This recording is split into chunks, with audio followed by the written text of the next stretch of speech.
circle full of dogs. We put in a work. Let's go out there with a bunch of crazy dogs.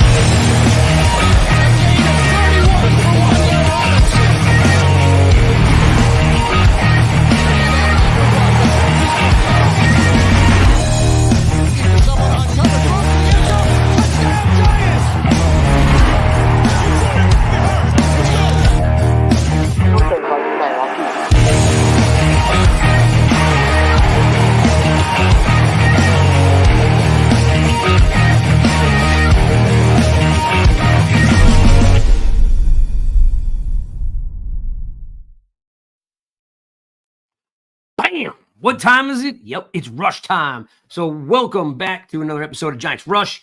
We're here 52 weeks of the year to talk Giants football. We do it all, right? We interview players, we interview beat reporters. We got the Rush crew always here to hang out with us. We got you who show up every single Monday to hang out with us, and that's what makes this pretty cool. A little bit of an odd week, right? We've kind of like in that like lull stage. Free agency's kind of tapering off. We're talking draft nonstop and a lot of smoke, out there. Some pro day stuff. Some people, dropping down the ranks, moving up the ranks. A lot going on in New York Giant land. So without further ado, right now, I'm going to bring in Nails. We got Chris, he's my right-hand man. What's up, Chris? Hey, what's up, Craig? What's up, everybody?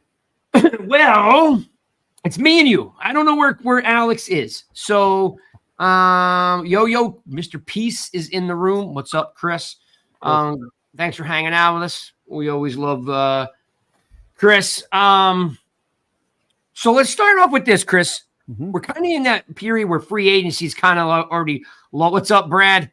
It's already, it's lost its lackluster, right? The free agent thing is kind of tapering off. There's a handful of deals still floating out there, right? Yeah, if I could stop you, Craig, and and everybody knows, once this draft happens, those pieces that haven't been filled, there'll be that next wave of those guys out there with some real bargain deals. Yep.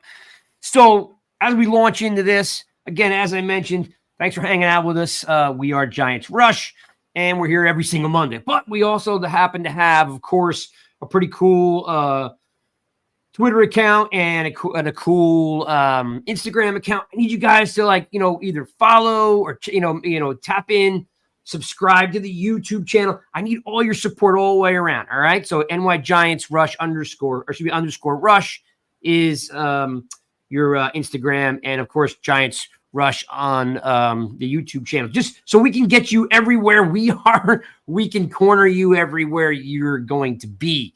NYGiantsRush.com, of course, is the website.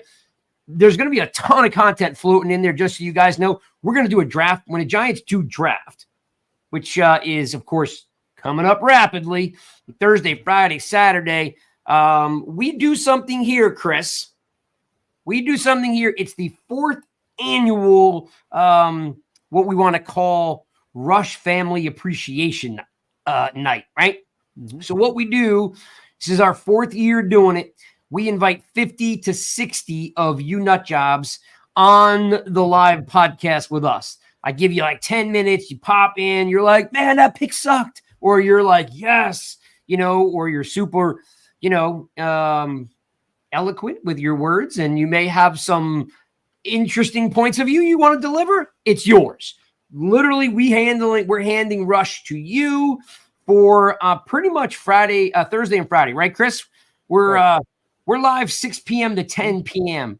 We're going to crush the first round. There's only one round, of course, if you don't know. One round on Thursday. The rest is all Friday and Saturday. Saturday, we've got nothing left. So we're just going to curl up in a ball and die on Saturday.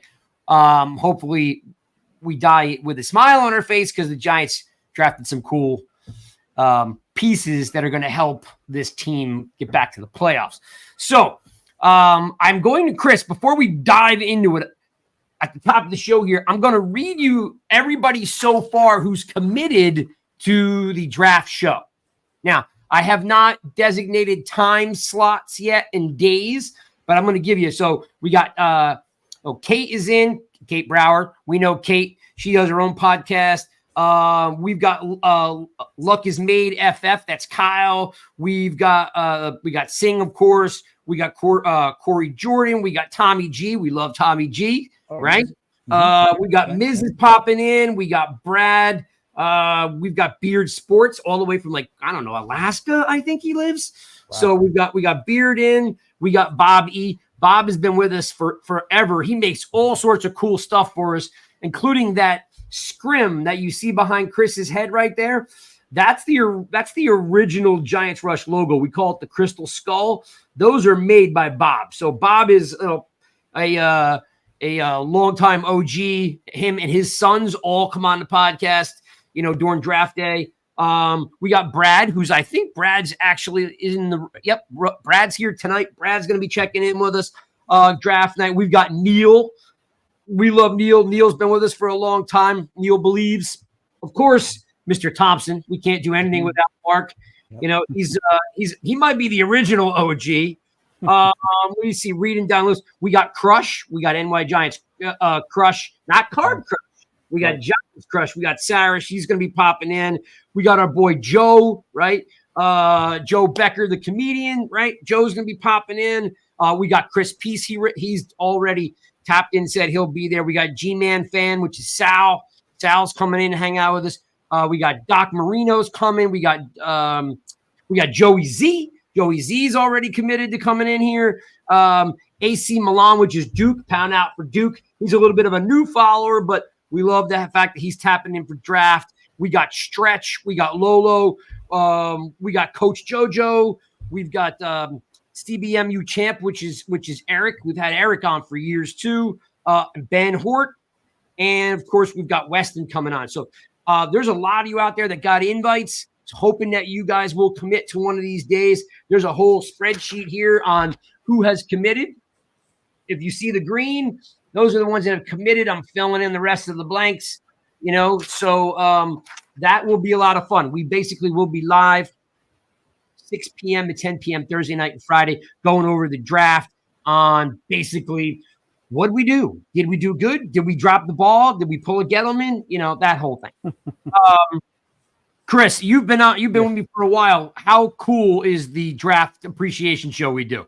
It's cool because everybody gets to speak. For 10. What is it? Almost about 10 minutes. I want to say, right? Usually about 10 minutes till we turn it over. But it's great because it's a good rotation. So you get the first person on, and then they're on for a few extra. The second person then comes on, and they stay on a few extra minutes. So you bring the third one on. So I like the rotation and gives everybody a platform. And I tell you what, the people that are on when the Giants pick, that's a great spot to be in because then we could really hear, their thoughts up to the second, man.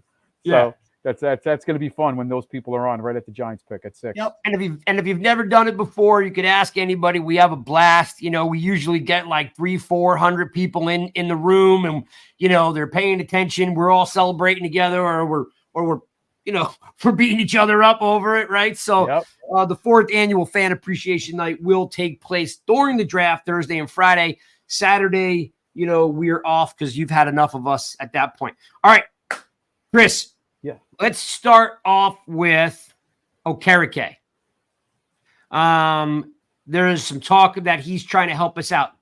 Tell me a little bit about what he's doing behind the scenes. Well, it's funny. Brad even mentioned it up and on the board, and so did Mark. Julian Blackman, the safety with the Colts, there's a relationship there with Bobby Okereke, young guy, early 20s, really coming into his own, still a young guy, and he's still out there as a safety. So you know what, he could be a possibility for the Giants to bring in. Or I'm defensive back. He could play a little bit of both, actually. And he's got a relationship with Okereke? With Okereke, yeah. So, and he was, I think there was a couple tweets with Blackman saying, putting a couple things out there, and then Okereke chiming in about coming to Big Blue. So, who knows? It's all about relationships, and the market's settling, and we'll see where the chips fall if the Giants still need these spots after the draft. Because it's funny, we got 3 weeks before the draft, almost going into 2 weeks after, the end of this week. Will the Giants wait till after the draft to fill these spots and get some real value deals and roll the dice on some of these players, or will they try to still fit a couple spots right now? So it's going to be interesting. And Dexter Lawrence, right? Or Thomas, the restructure. We were saying that. They're going to have to get some a few more dollars, under the cap. Will they do that? And you're right. You are 1,000% right, because it is about relationships. I tell you this quick story. Everybody knows I live in South Jersey, but I'm closer to Philadelphia than anything, right? I'm kind of in between the beach and Philadelphia.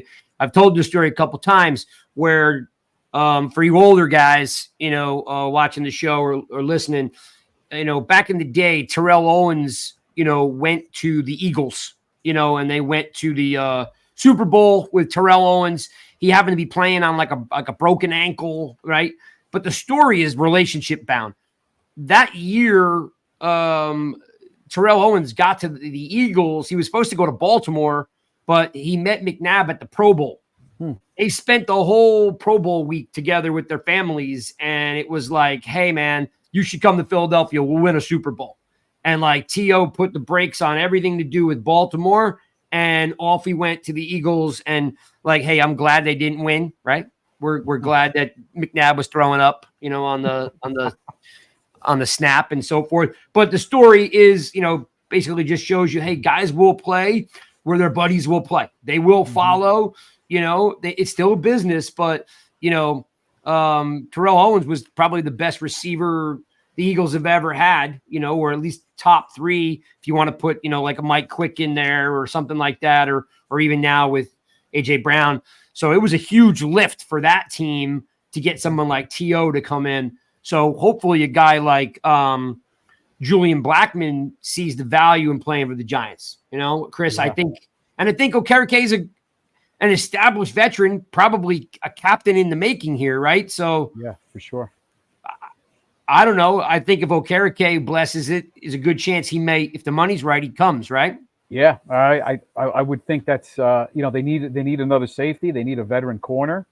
So there's a few spots. It's just going to be interesting. Do they wait on that till after the draft when these guys are still looking for jobs and they get some good bargain deals? Because if you remember Shane last year, after the draft, there was a lot of 1-year deals being signed. So I could see that happening again after the draft. A lot of 1-year deals, which will be good because it's no harm, no foul, not a low risk, high reward. So exactly. A couple things going on in the chat because you guys are pretty active right now. One is Mark says you guys do a great job. Thanks, Mark. Always appreciate that. I hope your boys are getting ready to ball out. He's got 2 football players in his family who are slowly climbing the ranks. Working hard to make some plays. And then Brad says it's impossible for Giants fans to celebrate. Here's the thing, Brad. Again, I know Cold is in the room now, and this is going to kind of go along with, but I think he'll agree with me, is like, we need to stop whining, right? Like, we need to just kind of get behind having some fun and supporting the team. Like, I've had 2 years now of the whining about, Daniel Jones and Saquon Barkley. Like, we need to turn the page. Like, if someone's whining, punch him in the face. Like, I mean, like, I'm not condoning punching someone in the face, but some of these folks, like, it's nonstop, right? Like, so we've got to learn to celebrate, right? We got to learn to be happy and just be like, all right, man, this is cool. Like, it's not always going to work out the way fans want. They like this player, they like that player, right? Yeah. So, anyway, and then the last one here is Thompson's got a birthday coming up. So I guess his birthday's the 25th. He said it's the day before the draft, right? So nice. There's a early happy birthday, but we will definitely make sure we wish him a happy birthday when we get closer. Yeah, what's up, Cold? I see you, buddy. Appreciate you popping in. All right, so we covered the Julian Blackmon thing and the Okereke thing because that's been kind of stirring out there. Tell me a little bit, Chris, about Howard. I'm kind of interested in cornerbacks right now, right? We really don't have a CB2 or a CB1, depending on what you want to consider Banks. I thought Banks had a very good year. Yep. Someone on Twitter early in the week, or excuse me, late last week said how he struggled, and I took offense. Not offense, but I kind of got a little, my feathers ruffled because Banks did not struggle. He had moments just like any rookie, but he showed. I mean, if you look back to that Green Bay game, great play in the corner of the end zone. Oh, saved the game. Textbook hand on the hip. Looking back, But I mean, he's a rookie. But I think every rookie, you know, has their moments. But all in all, I think he's pretty solid. Better than I thought he would play. Oh yeah, think about who we went up against, right? Yeah. I mean, he did great against all the Washington McLaren and Dotson, and he did great against Waddle. I mean, I know Miami smoked the crap out of us, but I mean, like, just you got Eagle receivers twice, right? You played the Eagles twice, Cowboys twice. So I mean, Banks did a great job. Like, I don't. No one should have any issues, you know, with Tay Banks. Like, he's just good, and he's just going to get better, right? He's just going to get better. So and he's fun. Like, he's just fun. Like, I'm glad he's there. He's got personality. Yeah. You know, he's fun to watch. So yeah, we're gonna need another corner, Chris. So, like, I don't know if Dory Jackson, if we want him back or if it'll be affordable, but there is two specific corners that are out there. Can you tell me a little bit about Howard and maybe even touch on Gilmore? Well, you know, Howard, both of them, they're both in their 30s. I think Howard might be like 31, but you got that big contract with Miami a few years ago. He's still out there. So maybe if you get him on a 1-year deal, I don't know, $7 million, somewhere in that range, 5 to 7, somewhere in there on a 1 year. At least and he's healthy. At least he's a proven starter. Obviously, he's not the same guy as he was 4 years ago. But you know what? You can put him out there, and Bowen plays a lot of zone, so I think that could help as well. But I'd like to see a veteran there, whether it's a Gilmore who's also like 32, 33. I'm not sure if they'll go that route. He may command a little bit more on a 1-year deal than Howard. But you know what? I don't want to roll the dice on a rookie corner that we get in the second or third round and pair him with Banks. I'd feel comfortable with a veteran there, even if McLeod had to play a little bit. But I really hope they get a veteran that's a solid veteran. Doesn't have to be a Pro Bowler, just solid pro. I want to throw in even a guy like Kendall Fuller, who was at Washington. He was pretty solid. He was okay. So a guy like that, I'd be even comfortable with. I mean, you know, Chris, it's interesting. Again, we fall in love with certain players over the years. Like, the Giants have never really had a Pro Bowl corner outside of DRC. Like, the Giants aren't known for having Pro Bowl corners. You know, you think you win 4 Super Bowls, you know, you got Pro Bowl corners. I mean, like, you know, they're just, you know, whether it was Felipe Sparks or Mark Collins, or you want to work your way up to, you know, if you want to go back as far as, I don't know, Elvis Patterson, you know. You know what? You make Mark Collins probably should have been a Pro Bowler. Agreed. How many times with Jones? Agreed. Yeah, and then you look at guys after that, even like Will Allen, you know, who didn't play too bad. He was okay. Couldn't catch the ball, but he wasn't bad. Yeah, and the other one are Terrell Thomas, right? He played until those injuries, man. He was on his way. So, but Terrell Thomas was one of those guys that could play safety, could play corner. You know, like, you know, he just had the knee issues. Chris, my man, Peace jumped in with Jackrabbit, like hands down from a talent standpoint.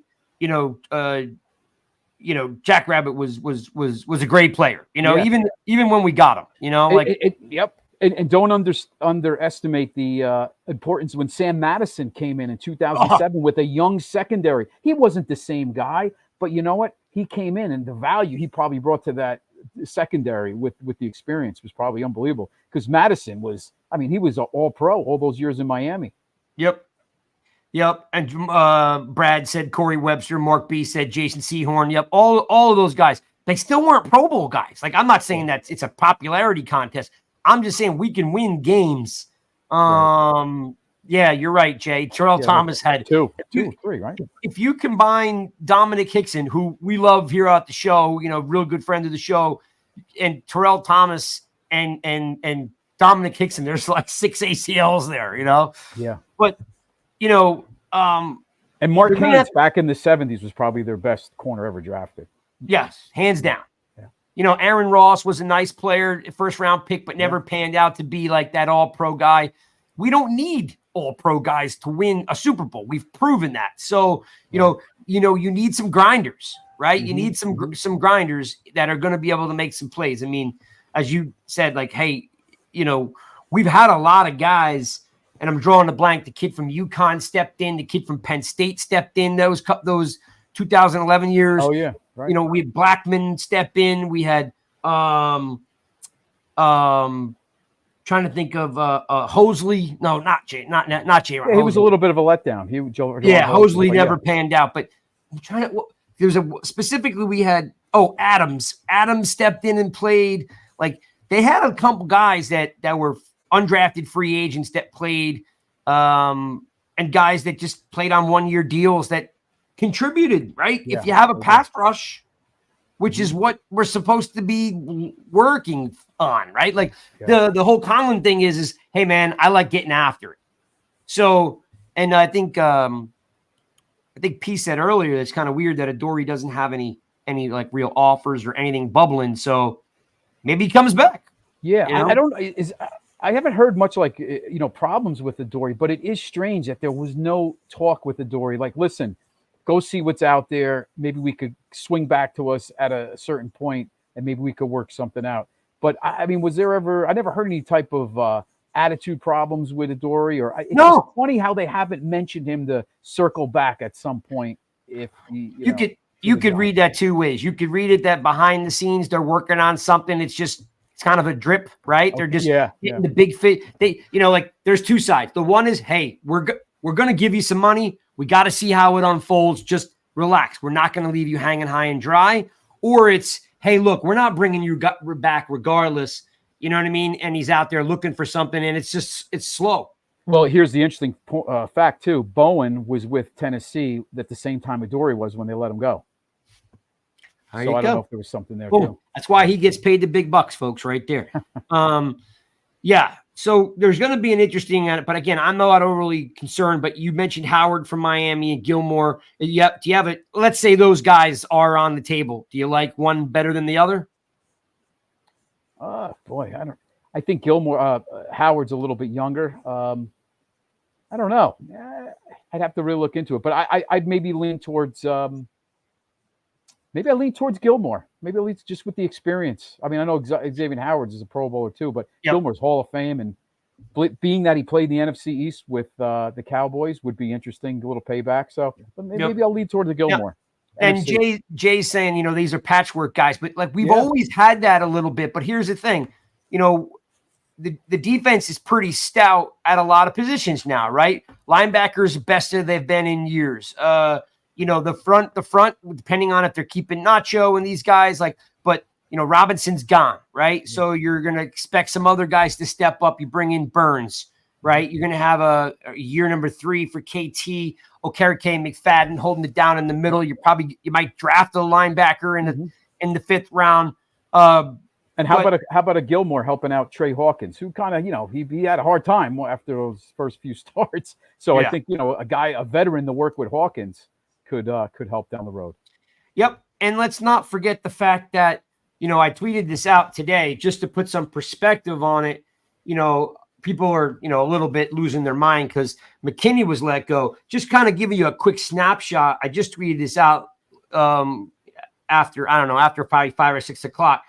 In 2 seasons for the Giants, Pinnock played for the Jets, started 12 of 16 games. Right. And then, he comes over to the Giants. All right. He went from 16 tackles to 85. Okay. Wow. Interceptions 0-2 with a pick 6. Pass defended 1-6. Tackles for a loss 0-6. Like, I mean, again, he's not McKinney, but I mean, we can't sleep on the kid. He's playing good football for the New York Giants. And I'll tell you, not to interrupt you, Craig, but Joe Shane finds these guys off of practice squads and guys getting released because of his personnel background, going back to the Panthers. Guy does a good job, Shane, in finding these guys under the radar. Yeah, and you know for a fact that the Jets were trying to stuff him. The Jets wanted to bring him back. Absolutely, they were waiting for him to clear and bring him back, and Shane got him. So yeah, so Pinnock can play, and then again. We've had Dane Belton on, really good guy, met his dad, really good guy. We're rooting for him. He's a little bit of a ball hawk, right? He's made some really nice plays. They may bring in another safety, but right now, I got to believe in Belton and I got to believe in Pinnock and I got to believe in Banks, and we'll see what the other piece is. And that's why I think having a veteran on the back end, for depth, because, guys are going to get hurt. We always see it, especially with the Giants. So it's nice to have a guy that's a veteran coming off the sideline where you're not just throwing somebody in, in the fire right away. That without And for the experience. record, I mean, we may never. I'll preface this: we may never see this again. But McLeod played like the best game of his life. So happy he came back. Yep, you could put him at different spots. Like he played the best game of his career. The last game of the season or the second last game of the season. Like it was almost like, whoa, what happened? Where did this come from? You could plug him in. And what's great is he's such a good special teamer. It's like a 2-for-1. You're getting two guys that you could throw him out there in the secondary and not have to worry. And and his bread and butter is special teams. So you really get a 2-in-1 with him. All right, so let's keep moving. So just wrapping up the defense thing. I just don't want people sleeping on Pinnock. He's a real nice addition, and I think you're going to see a lot out of Belton. He's not looking over his shoulder, wondering if McKinney's, going to give him any room to play. So what's up, Darius? See you popping in. All right, so wrapping up the defense, let's move on to something that's kind of sticking with me. Depending on what you read and what you believe in, or this, I'm going to use the word loosely. Okay. Oh, Spartan Mike's checking in. What's up, Spartan Mike? Mike. I'm using this word loosely. Okay. Voted. I'm going to use the word voted loosely because depending on who voted, how many people voted, but there was an Instagram vote evidently on the worst receiving core in football. And the Giants were ranked in the top 5 worst receiving groups in the league. Hyatt, Slayton, Robinson, McKenzie. And this was before they re-signed Hodgins last week. So, and now Hodgins, I don't know if that makes them any better. I mean, yes, it does make them better. But from a national perspective, people don't look at like, wow, I'm afraid of the Giants receiving core, Chris. Mm-hmm. Does that kind of lean your perspective on the Giants are taking a receiver because it is that bad? I don't think it's because of that, but they are unproven. Yeah, I'm not saying they're buying into social media, so they're going to draft a guy. I'm saying, does it make sense? Like when you analyze the guys they have, you're like, oh, I get. You know what? It's a good point. We really are deficient at the receiving position. I kind of agree that the Giants also recognize there's a hole. Well, it garners the attention of a number 1, right? None of those guys are 1s. You're looking at 2s and 3s. Like Hyatt's unproven. He could eventually become a 1. Slayton, a lot of people argue he's really a 3. Wandell, he's a slot. Could be a 2 or 3, but that's up for debate too. So I think when you want to garner the attention of the defense, you don't have a number 1. We haven't had one going back to probably Odell. It's been a long time. So that's the part that loosens up the running game. There's no need to focus on the receiving core when you have a bad offensive line, an average quarterback, and receivers that are a bunch of 3s. I'm putting Bill's comment up here because I've been chirping about this for a while here. Bang. Hodgins basically turned the team around when he showed up in 2002, became the number 1 guy for Jones, right? He runs great stick routes. He's great from the hash to the sideline. He runs very, very good routes. He's a good end zone guy. He's tall, right? I'm really excited they brought him back. And I thought, Bill, to your point, was not only was he clutch, then they just dropped the ball and didn't use him. Yeah, exactly. Cole just, look, put that one up there. Just disappeared last year. Like he got less reps. He got less targets. Like something – I almost feel like they tried to force the Campbell thing, right? Or they tried to force maybe the Hyatt thing. Maybe Hyatt needs a little bit more time to groom, right? Because Hodgins walked in and he like literally became the guy. Now, I'm not saying he's a number 1, but he still was extremely productive.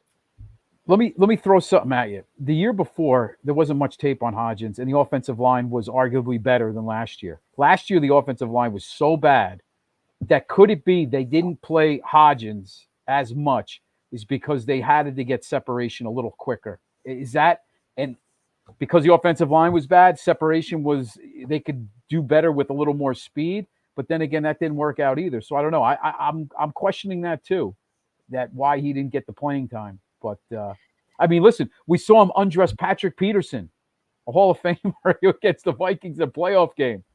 And he had a swollen foot, right? I mean, the Hodgins went out there, he couldn't even walk. I don't understand either.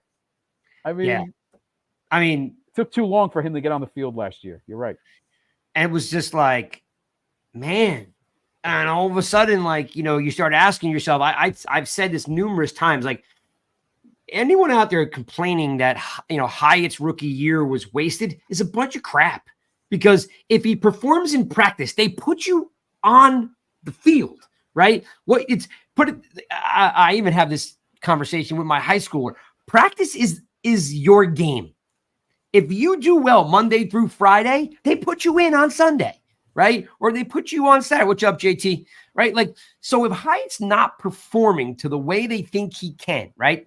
Maybe he's got needs a little bit more of a curve, longer curve. Or maybe he needs, some fine tuning. Nothing wrong with that, right? He's got to develop, right? Mm-hmm. So they didn't waste him, because if he was going to come in and make an impact, they would have thrown the ball at him 8 times a game. They just would have. Like, we didn't have anything better.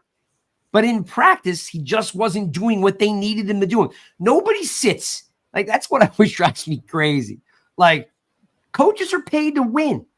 Mm-hmm. If they don't win, people get fired. If Hyatt was just wrecking practice, if he was just stomping on Adoree Jackson in practice, like, they would be like, we're going to throw the ball at this kid 9 times a game. Right? Yeah, you know what was weird? I mean, it started from training camp. It's not like he started beginning of the season and he just kind of faded out. You didn't even see in the beginning of the season. So it makes you think, was it in training camp? Just, it was okay. And they just didn't, they saw Hyatt and the speed and got enamored with that. And Slayton, and also you had Wandell coming back early off the injury. He was ready to go. I don't know. But I feel like Hodgins needs to be out there with this current receiving core right now. Let's throw this comment up here from Cold, because I think he's on the same page with us. We've talked about this. Sean and I have had this conversation, and I think maybe Cole was probably in on it. Like, the whole rotation of the wide receiving core was weird last year. Like, you knew it was time to throw the ball at the outside. Hodgins is on the bench, right? Mm-hmm. And then you got, like, there was times when they were running Gunner out there. I'm like, why is the punt returner getting reps? Yeah, I don't care. The punt returner gets no reps. If you're going to give anyone a rep, put Shepard out there then. Do not put the punt returner out there. Like, so yes, Cole, you're spot on. It was weird right from jump. We're hoping that Kafka figures that out, or whoever's subbing the rotation in, we hope they figure it out. Yeah, and Grow, the wide receiver coach, I mean, he has a say in this too. The position coach Grow. So you think he would go to bat for Hodgins, like get him on the field, but you didn't really see him till later on the season. Yeah, at Peace, here, let me throw this up here. Peace says that Hodgins had roughly 52% of the offensive snaps. How many targets did he have? Was he out there? I mean, I feel like he was out there running decoy, a lot of stuff. Mm-hmm. I can't remember him getting, more than 3 targets a game, but I could be wrong. Maybe it was 4 targets a game. He's going to have to step up this year, right? Because they can't depend on Wandell to do everything. So my question, Chris, is, with knowing everything that we know, are the Giants taking a wide receiver in the first round? This receiving class is so deep. They're going to take a receiver at some point. I'm 50-50. I'm going to, because I believe the Vikings, Broncos, a couple of these teams are going to jump up and possibly work a deal with the Cardinals. I really think the Cardinals may sell out of that spot. I feel like the Giants may go. I'm leaning towards receiver at that 6th spot, because there's going to be such a run on these quarterbacks. And if there's a Derek May sitting there at 6, I don't know if they want it to. It's got to be the guy they want. Drake May, not Derek. Oh, I'm sorry. Yeah, Drake May. So you got Derek, you got Waller on your. Yeah, I don't know. So, like Washington, I feel like it's going to go Daniels, and I feel like at 6. I would take the receiver. I worry about it next year with the quarterback when Jones. Worry about it next year. So many dice being rolled on these quarterbacks. You've heard everything from they're going to be fantastic, great to maybe not average, depending who you talk to. I don't know, but it's the Giants. It's their scouting department, what they believe. So just go with whatever if they believe. I just don't want them go to the 3rd option, right? If they have the guy, go get him. If not, don't do it. The guy that's getting scrutinized the most now, it's funny because, McCarthy's just rocketed up the boards, and all of a sudden, he's the new darling, and Drake May is kind of slipping a little bit, and they're guys coming out of the woodwork. Chris Sims, Chase Daniels, like they're all coming out of the woodwork, just cranking on May. Let me ask you a question. I put stock into this, but I got hit in the head a lot in college. So tell me if this is insane.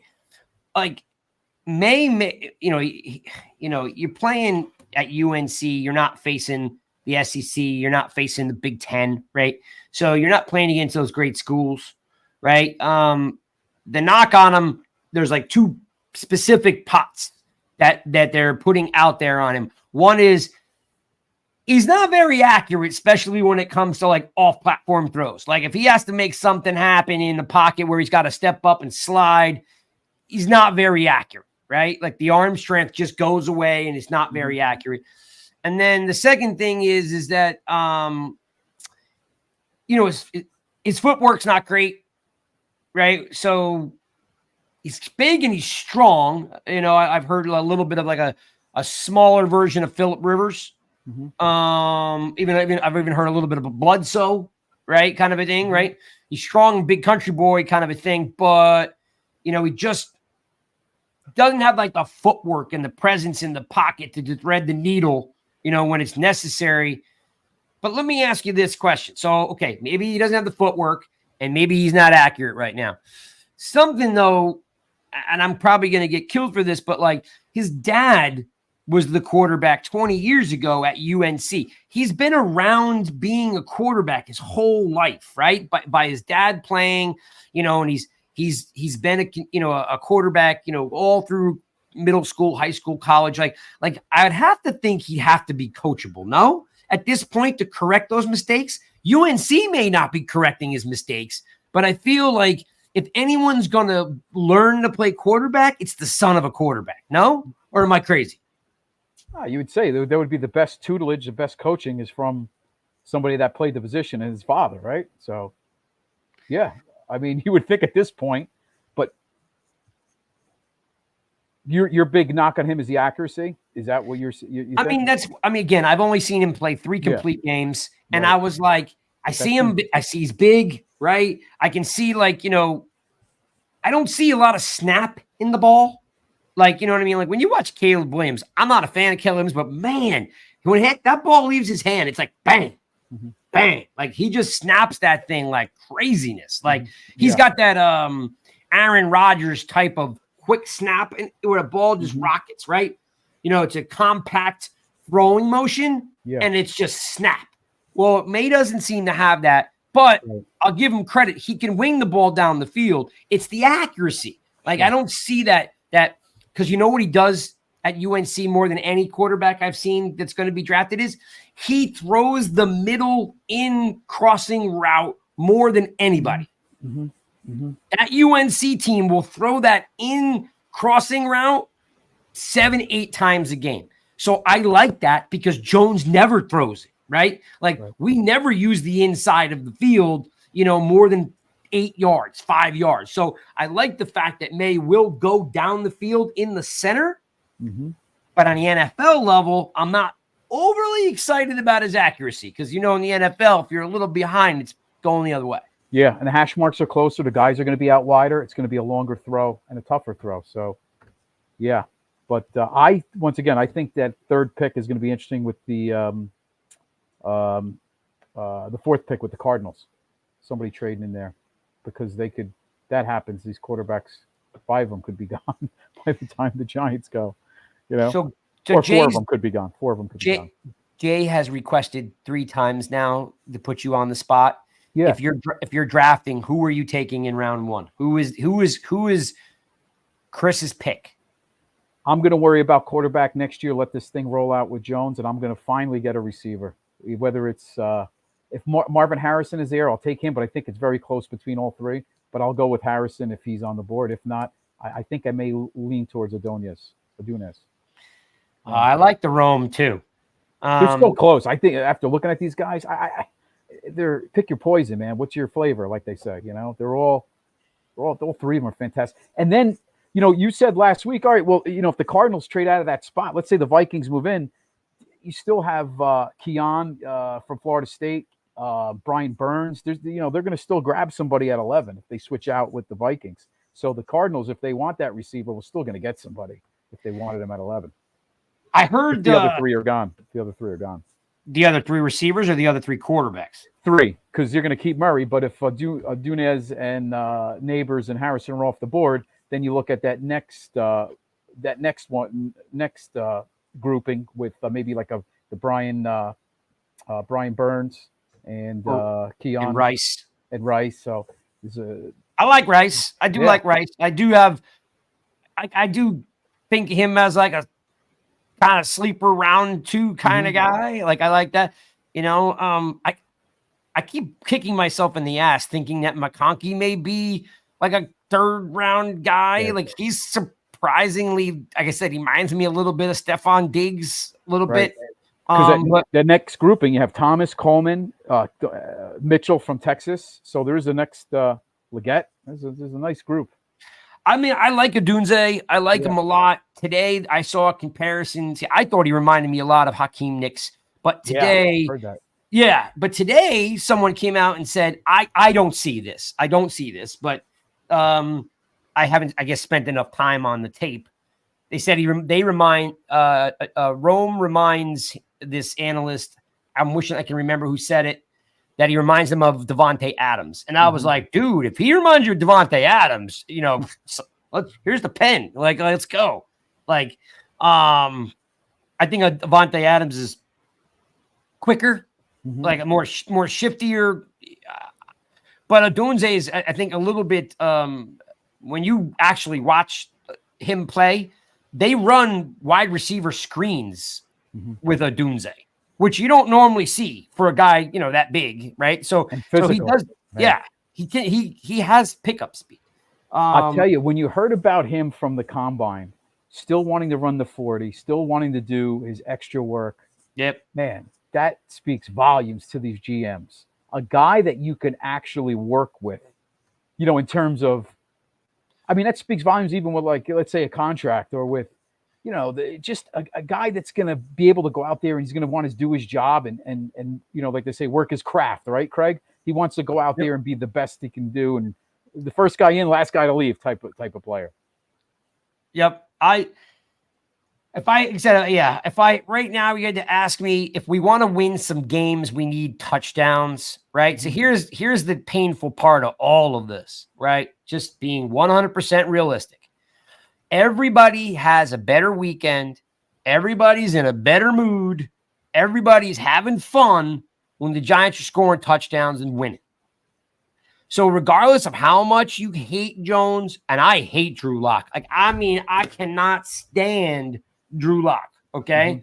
But if you've got a Odunze or Harrison or Neighbors, we're scoring touchdowns. And we're in some of these games. We're in some of these games. It's a lot more fun when we're scoring points. It's going to open it up for Singletary. It's going to open up for if Waller, if he plays. If Bellinger. I don't even want to hear that name, Waller. I'm so disgusted with that cat right now. Craig, if I can ask you a question, and everybody that's on the show, what do you think of the chances of the Cardinals trading out of that 4 spot? Because the Vikings, you're hearing, they want to move up. I mean, do you think the Cardinals would be that team, or do you lean more like the Patriots, who need a quarterback, pulling out of that 4th spot, or the 3rd spot? How much do you give credit to that the Cardinals will move out of that spot, or likely Patriots? What do you guys think? Loaded question, man, because you don't have Belichick, right? Belichick in a blink would trade out of that spot and collect a bunch of picks, right? So do you put into stock that the new coach, who's a Belichick disciple, will do the same thing? Because everyone tries McDaniels, Patricia. They all try to be Bill, right? They all try to be Bill. I'm not saying that like they don't have their own mindset, but that's the way they were taught, right? This is how we coach the game. This is how we run the offensive, scheme. This is how we do things. If If he has his own mindset, right, Mm-hmm. he stays in and he gets his quarterback. If he has anything like what would Bill do, Bill would trade out and collect picks. Arizona, on the other hand, they're running it back with Murray, which is a mistake, but I guess they got a lot of money tied up in them. So they need to get him some weapons. But if to your point is, why not trade back and get him 2 receivers, then just get him 1? Like, could I go out and get, can I go get who's the Thomas. 4th receiver on the board? Maybe Brian Thomas, Keon Cole, one of those guys. So Cole. Wait, is it Coleman? Keon Coleman. Coleman from Florida State. Right, Florida State. Yeah. So I can go get Coleman and Rice, or I can go get 2 receive, for Murray to throw to. Yeah. So yes. I don't know if anybody's coming. I can see Arizona trading out. New England is basically, is it what Bill would do, or are they going to blaze a new trail? Because are the Vikings really going to go into the season with Sam Darnold as their starting quarterback? No absolutely. way. They're moving into the top 5, 6. Who knows? Say the Giants even, but I don't think the Giants. Maybe, who the hell knows? But they're moving into the top 5, I think.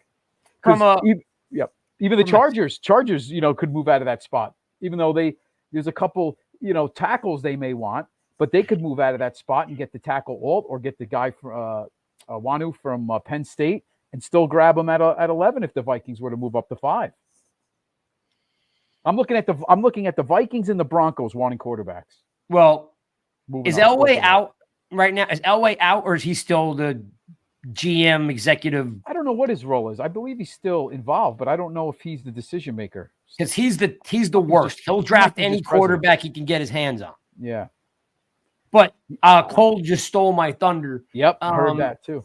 Yeah, listen, it's if you're the Vikings, you want McCarthy, from Michigan, right? You want what you would kind of consider a local boy, right? Up there to help sell tickets.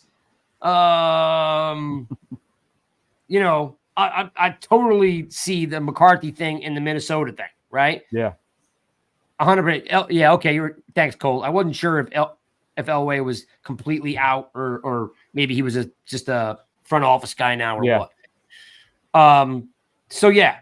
I mean, all right, so let's move on to this one. Mm-hmm. Yes, I'm with you. Grab the receiver, score some touchdowns, win some games. I don't really have a preference on which one. I like them all. I thought maybe that Neighbors may get pushed back because of the whole gun thing, and Mara maybe having a little second thoughts on bringing a guy in that got arrested. He didn't get charged. Yeah, no charges, anything. Right. No, but got arrested for having a gun, and that made, how it is. They have a big board, right? The big board, and they're checking off stuff. Yeah. Well, if Harrison and Odunze don't have a gun box to check off, it may put Neighbors at 3. The dude's a stud, so I don't really care which one they get, right? And I heard all 3. The personalities are, from all accounts, great guys. Talking to and and Harrison's quiet. Humble. Harrison's quiet. Odunze's fun.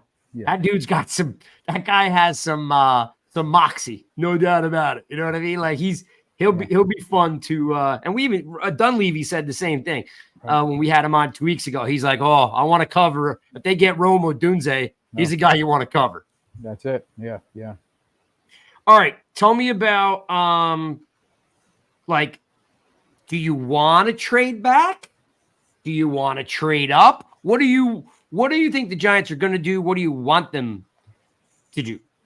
Listen, if the offer's there and you can't pass it up and you're talking about a couple 2s, another 1, I mean, yeah, maybe then. But I really would like them to sit at 6 and just grab the receiver.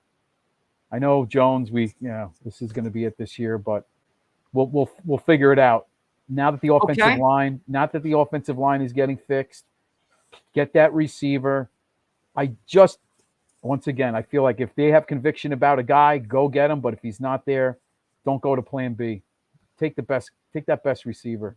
So, but the bigger question is this, because draft night, everything goes to crap anyway, right? Because something ridiculous happens, right? Yep. So there you are at 6, and Drake May and Odunze are both there. What do you do? Oh, I'm going to Dunze, no problem. Oh, I'm not a Drake May fan. Okay, so the quarterback's right there at 6. I'll roll my Dang. All right, wait. So I'm more intrigued about a Penix, which I don't think he'll go 6, but I think he's going to go top 20 Penix. I think he's going to go that first round somewhere. I can't see anybody. I'd rather Penix than a May. Dude, I know. How can you bring the I know. Just what you said. It scares me with the accuracy and fitting into those windows. I know. Well, I'll teach him accuracy, but I can't help 2 ACLs, a concussion, and a separated shoulder. Listen, I know we're bringing up the injuries, but Penix has played 2 full seasons and he's been fine. That means he's due. That means he's due for one. Well, that's the way he's due. I guess he's due if you want to look at it that way. Barkley's due, right? We all said Barkley's due for an injury. Barkley plays 10 games in a row. Oh my God, here comes the ankle. I know. Coming. We've been conditioned that way. We've been conditioned. And I've been on the Penix bandwagon all year because I'm like, he played with McFadden. He'll fit right in. But it's really scary to blow a first-round pick on a dude with that many injuries. It's not one. Yeah, and he's got 5. Yeah, and I'm not saying the Giants to do that. I want to go receiver. I really do. Next year is a whole nother crop of I don't want to say the best class probably in quarterbacks, but there'll be free agents, spots, trades. I don't know.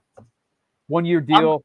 We'll be out there for some of these quarterbacks that sign. Not that I want a Russell Wilson next year, but let's say Russell Wilson has a good year. Bring him in. No. I want the receiver. What are we collecting? Bum Denver Bronco QBs? No. We had a good year last year. I think he's going to do well in Pittsburgh, but I'm not Russell Wilson. I think he'll actually do well. Dude, he's washed. He still threw 28 touchdowns. I mean, he's not that washed with a team that really was dysfunctional. But let's not talk about Russell Wilson. No. All I'm saying is worry about the quarterback spot. Grab one of these receivers. Unless it's, once again, if they love somebody and they have conviction, I trust Shane. Go get that guy then. Go get that guy. Yeah. But if they're going to the second and third guy that they weren't on board with 100%, get the Giant fans the receiver that we know is going to be a Pro Bowler, All-Pro, and a guy that's going to garner attention on that side of the field, which is going to open up things for our tight end, the running game, and the quarterback. All right, so here's the crazy question. Then we traded away we had 2 second-round picks. One of them's gone. I think we have 47 or 41, 47. I forget now. 41 or 41 or 47 second 47. round. We traded 47. 41 with the Burns trade. All right, so 47's there, right? Mm-hmm. And you got let's say Bo Nix is there. And BB's there,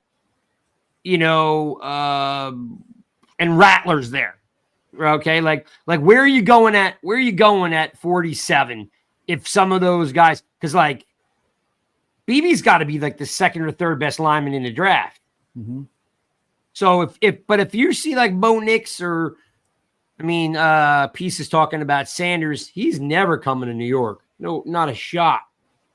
But he'd be interesting. He would definitely be interesting. I think having Dion around would just make everything implode. But it'd be like another Odell situation early in his career. Yeah. But I do like him. He can play ball. Yeah. All right. So you got Nix. We'll throw Sanders in there. Sanders, Nix, BB, Rattler. They're all there at 47. Where are you going? I haven't done a ton of work on Nix, but I know his stock's risen, and he's played so many snaps in college, right? He's played so many games. God,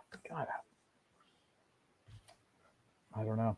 I think at 47, well, suppose one of these defensive tackles are there in the second round, which, a couple of these guys. You go D tackle? No, I'm just looking at names. I know there's 2 good ones out there. All right, if you're telling me BB or Nix, I don't know. I don't know how to answer that, Craig. I don't know, man. Maybe all right. I'm going BB. I'm going to lean towards BB too. I'll lean towards the guard because you know what? That really shores. Oh man, Peace is killing me. I give him all these good compliments. Now Peace is killing me. Look at this. He's the same age as Craig. He's the same age as Craig. That's messed up. That's messed up, Chris. That's messed up. Yeah. Maybe I've always said go with the guard at second, but that's before we gave up the 41. But you know what? That would give me the guard. Give me the guard at 47. Now Mark Thompson. We want the guard, Mark Thompson, in the second round. Tell me what you're thinking, Mark Thompson. Drew Lock sucks. You're right, Cold. He does suck. I've been saying that for weeks. Let's just look at that insurance with the guard. Neal flames out for it, and he just doesn't work out at right tackle. Now, when you move Illuminor to right tackle, you have the guy there, BB. Not that you have to roll the dice with Neal at guard, and hopefully it works out there too. But boy, that gives you some great insurance with I like that. the offensive line. I do like that. By the way, we all like Penix. I don't really know anyone who doesn't like Penix, right? Again, he was a little bit more mobile at Indiana before he got hurt, but everyone likes Penix. Mm-hmm. I mean, the dude just throws the crap out of the ball. I mean, like they even said at his pro day, he just wants arm strength alone. Yeah, he just wants to throw the ball. That the biggest crazy part of it, and don't think that this is not being discussed, is that he's a left-handed quarterback, and now you're like day one moving Neal to guard because there's no way you're going to let him protect the backside of your new QB. I mean, that would not be very, very smart or wise for them to do. Now, listen, I don't know who the right tackle was back in the 80s, but you had Boomer Esiason, who was a lefty, playing with Anthony Munoz, who was a Hall of Fame left tackle. They didn't move Anthony Munoz to right tackle because of Boomer Esiason. And I don't even know who the right tackle was. Yeah, but Boomer Esiason didn't have nine surgeries. Right. But my point is, you see the guy coming when he's playing the left side. They didn't do that for Boomer moving Munoz to right tackle. Bookend tackles has got your number. About time someone has his number. Who cares? Not a reason not to draft him. Like, heck yeah. Like I'm drafting. But again, it's kind of tough though to draft a lefty quarterback when you're a little bit worried about him getting we don't have to say it here, but we all think it in the back of our heads. Oh crap, who's playing tackle? Mark Thompson doesn't like Penix. I'm surprised, Mark. I don't again, the injuries, but I do like the fact that he can throw the snot out of the ball. With exception to Gardner Minshew, almost all backups suck. Yeah, you're right, Brad. They do. But I still listen, Tannehill doesn't even have a contract, and I thought he would have held the fort down to be the guy. If Jones went down, Tannehill can win you games, and then he can groom Penix or whoever the guy is. McCarthy, yeah, and Cold, of course. And I agree with Cold. And that's why you wouldn't move Andrew Thomas, because Andrew Thomas is not saying he's going to be Hall of Fame. He's an all-pro. So, but like Cold's comment about Munoz right there. So the question still remains: you're still sticking at 6, right? You're not moving down. You're not moving back. You're sticking. I love these. I love the 3 receivers. And let's say the Cardinals do trade out of that spot. Now you do have Marvin Harrison sitting there for you, because chances are the Chargers are probably going to go tackle with what's his name from Notre Dame, Alt, or maybe the guy from Penn State, but I think it'll be Alt. So I'm thinking, boy, if the Cardinals sell out of that 3rd spot, now Harrison may be sitting right there at 6. Yeah, Minnesota's coming. There is no, and the Broncos, both of them. Yeah. Again, Tannehill's going somewhere.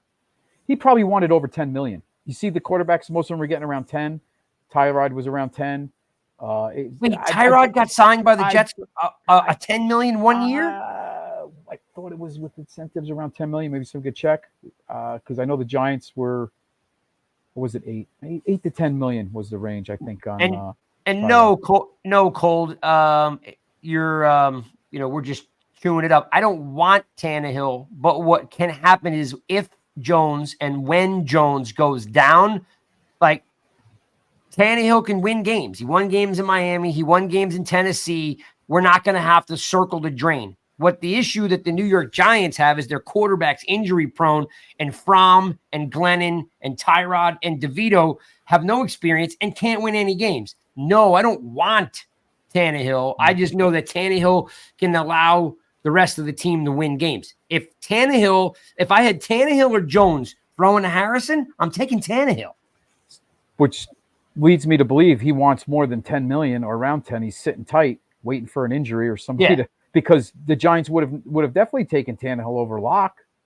Yeah, you just want too much money. Yeah, Yeah, because that's what's come down. all my point is, it's got nothing to do with wanting anything. It's just realistically, when the Giants lose, Daniel Jones, the whole season circles the drain, and then we're bailing water out of the boat, hoping DeVito can pull some miracles off or Tyrod. All I want to do is have a quarterback step in and manage the game, let the defense, hold everything down, and throw the ball to Marvin Harrison Jr. or Rome Odunze or Neighbors, right? Like, I'm comfortable with that.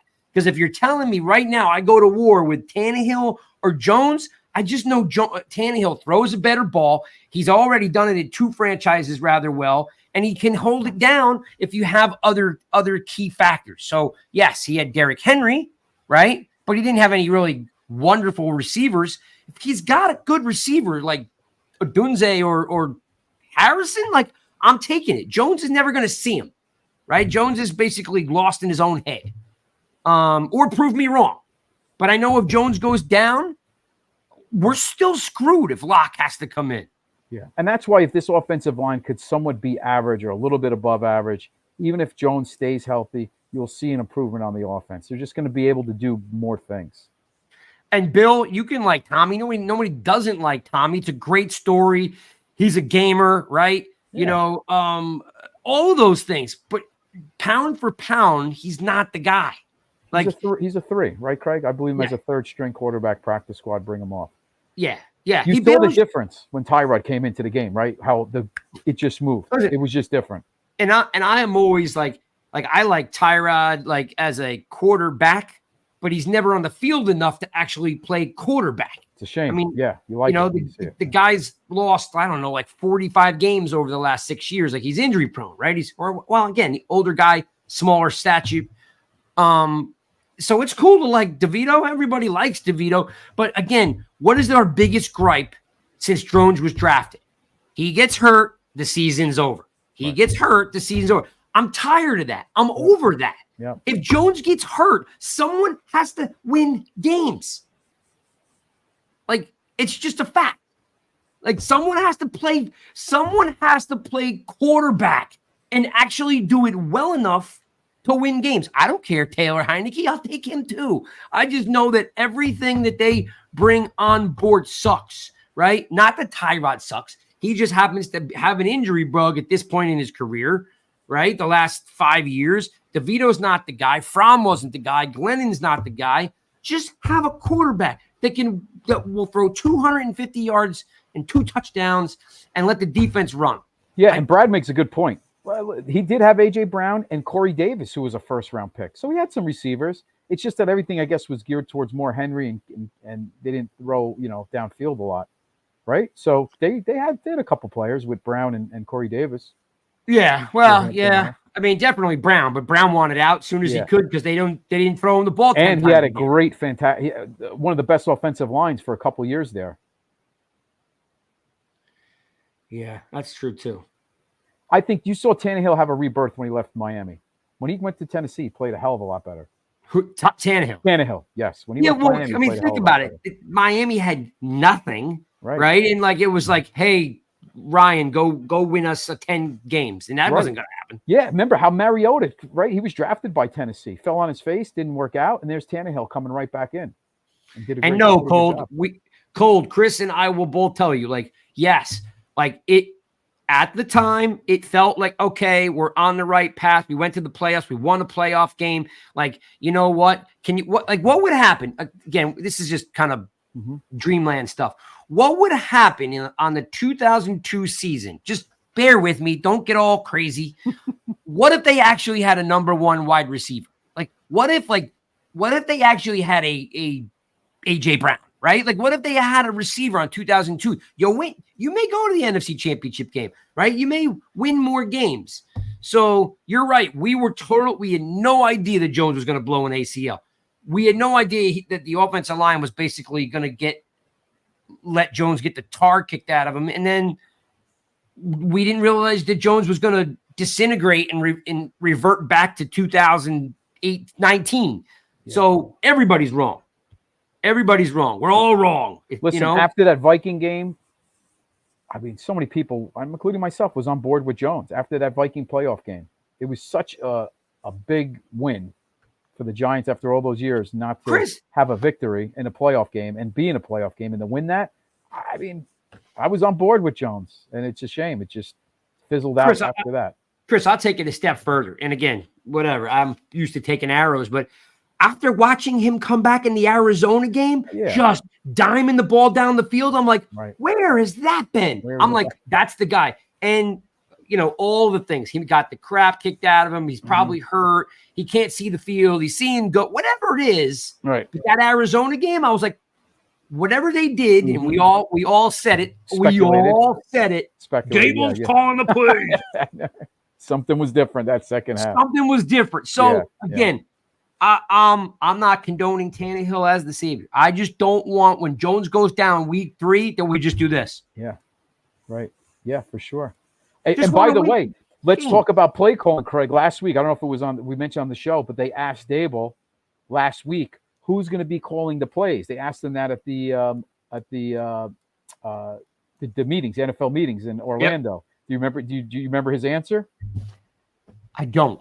Refresh my memory. So just to bring everybody up to speed, at the NFL meetings last week in Orlando, the reporters asked Dable, New York beat guys, has a decision been made who's going to be calling the plays? Dable's answer: I haven't decided yet, which tells me he's calling the plays. How could you be in March? The season ended in January. We haven't decided. Basically, he's given Kafka a soft landing. Remember, he made him assistant head coach, make him feel good. Dable's going to call the plays. Kafka, assistant head coach. He'll be involved in the game planning, but Dable's going to call the plays. Which, by the way, he's pulling a Bill Parcells. If I'm going to go down, I'm going to do it my way.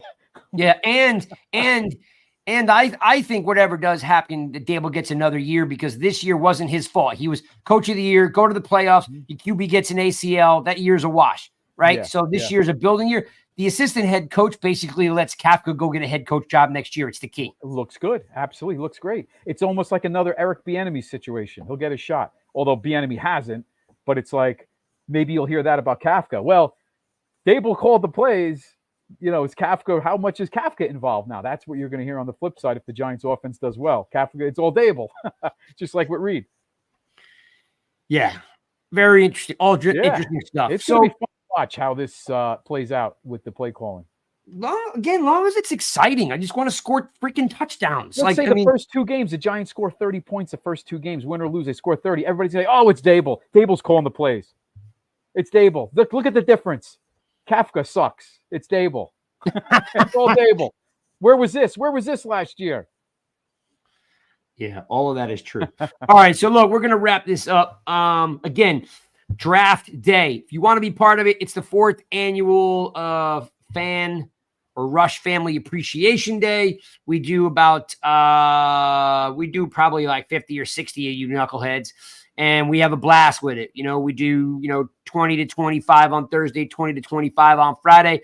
I host tonight. Chris may host tonight. If Chris doesn't host tonight, we'll get Spartan Mike's going to be at the draft, drinking and doing dumb things. So we don't know where Spartan Mike's going to be. We're hoping he's getting us some interviews and we're hoping he's getting some B-roll. So we're going to have some fun there. If Chris doesn't host Friday, we'll have Sean and Truth host Friday. But, we'll figure it out. I've already shot you guys out some emails to see who wants in and who wants out. I'll get you some time slots. We'll have some fun. Hoping that Bill, thank you. Thank you, Bill. Thank you for that donation. That is very, very, very nice of you. Let's see. Did you not ask me a question? Mark, I did ask you a question. I asked you about, I said Mark. Mark, we're moving fast. I forgot what I asked you. Was it about Penix? Why didn't he like Penix? He did say he didn't like Penix. Why didn't you like Penix? Wait. Mark has been probably the only guy that doesn't like Penix, so I'm sure he's got a good reason, right? Bill, again, thank you, Bill. Bang. What I was going to say was I'm hoping he comes through. I don't want to leave the cat out of the bag and doesn't have it. But Justin Pugh did say he was going to hang out with us for the draft. I know he's a busy guy. He's an extremely great business guy, so he's got a ton of stuff going on already. with his podcast network that he is developing for players, by the way. But Pew said, you asked me about who I would take in the second round. Yes, that was it. Thank you for reminding me. Tell me, Mark. Give it to me. Don't tease me. Give it to me. So we'll have Justin Pugh on if he's still able to jump on with us. And, we'll have some fun. Again, it's a long night, so we just tune in. We have some fun. Maybe I'll do some trivia for some giveaways or something like that. I've got a pretty cool Giants trivia book. We could do some of that. We'll spice it up this year. And then I'll drop something on Instagram to show you what your time slots are. If you guys don't have Instagram, get NY Giants _rush. Just bang that, follow that. And then, you get to see who's got what time slots. I'll put that on Instagram and then, Twitter too. But it's going to go out on Instagram first. Looking like 2101. What's 2101? I'm trying to catch up. They're having some other conversation. I love Justin signing the ball from the spot. Yeah, no doubt, Bill. Pew's a good dude. Mark, who are you taking? Spit it out already. He's torturing me. He's going to make me wait.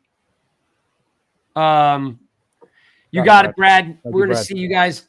All right, Mark, you got 30 seconds to give it to me or we're bouncing. We're already 13 minutes over. Thanks for everybody for hanging out. I see there's 126 of you in and out of the room. 901. Wow. Awesome. Well, you said it at 901. Man, you're making me work, Mark. You're making me work. There's come on. 901, 901, 901. 902. Oh, round 2, he's going cornerback or D tackle who can play the 3 technique. That is definitely one of the D3s, definitely what we need. Choose a wide receiver in round 1. If we go QB in round 1, then wide receiver in round 2. Yeah, I already said I wanted Rice. If Rice is there in round 2, he's my guy. And then in round 3, again, I maybe a little bit of a stretch, but I might be going McConkey in round 3. It might be a little early. I don't know. He's again I find he's very much like. Do you like McConkey, Chris? Have you watched him at all? For Georgia, yeah. Mm-hmm. Yeah, I like him. Was the other guy Peerless? There's another receiver that has been getting a lot of. I'm a little bit prone to. Did Tuto again? Tuto. Wow. Thank you very much. Geez. That's back-to-back weeks for Tuto. Thank you very much. You guys are very generous. Appreciate you guys tossing us a couple bucks that way. Helps us always do new stuff. Craig, last question, because you guys know more than me a lot when you go deep into the receivers. McCaffrey, Christian's brother, the receiver. Where do you think he falls in the draft? Man, what do they have him pegged as? Kind of hard to say because I'd have to think the name is definitely going to help him, right? Yeah. But he had a good combine. He did have a good combine, right? He did have a good combine, but could there be that much talent? Sounds like it's quite a bit. All right. So I'll go on a limb, and I'm gonna say he's a late 4. Late 4. Okay.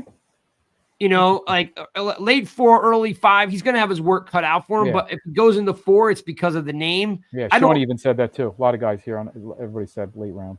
Good. Yeah. Interesting. Yeah. That's what I was saying. McConkey's got this thing going on. Like I said, he runs routes. If you watch Stephon Diggs run routes, he runs very similar route styles as Stephon Diggs with the quick, short, patterned feet, the quick, slashy shifting weight. You know what I mean? He's a little old school, believe it or not. You know what I mean? 'Cause that's why I like Diggs so much, because Diggs runs. He doesn't round stuff off. He doesn't run to space. Diggs runs the route. He puts his foot in the ground. He lowers his hips and he gets horizontal. Yeah, that's why I like Diggs so much. So I could see him, going into 3rd. Shawnee said maybe even the 2nd, right? But I think I'd go Rice in the 2nd round. He's my guy. I'm not Coleman too. You know what I mean? I'm not a big Florida State guy, so I'm just I guess. But anyway, you guys have been awesome as always. Remember, the draft is the 25th, 26th, and the 27th. We are live Thursday and Friday. I will send out some times for you to lock in. If you want to be on the show, and if I have not contacted you, send me a DM, send Chris a DM saying, hey, I'd like to be on your draft show to tell you, talk about whatever you guys want to talk about. right? We usually have a blast with it. We'll give away some good stuff. I'm gonna get some Rush gear to give away. Thanks, Mark. Appreciate it. You guys are great. We're Thanks, out. guys. We'll see you. Oh yeah, Rush Hour I think is over. They're all done. They've talked about every position possible. So we're down, I think, to one show, which is just us here on Monday. Last thing, the day of the draft, there is no Monday show, right? There's no Monday show. So that would actually be what? Thursday, Friday, 26th. So 29th. No, back it up the other way. Before the draft. Oh, before the draft. Okay, so that would be the 22nd. So there is no show on the 22nd because we're going to go both days, right? Thursday, Friday. Mm-hmm. We got to have a show on Monday because we got to recap everything that happened. Absolutely. So appreciate you guys. You guys are the best. Bang. Thank you. We'll see you guys next week.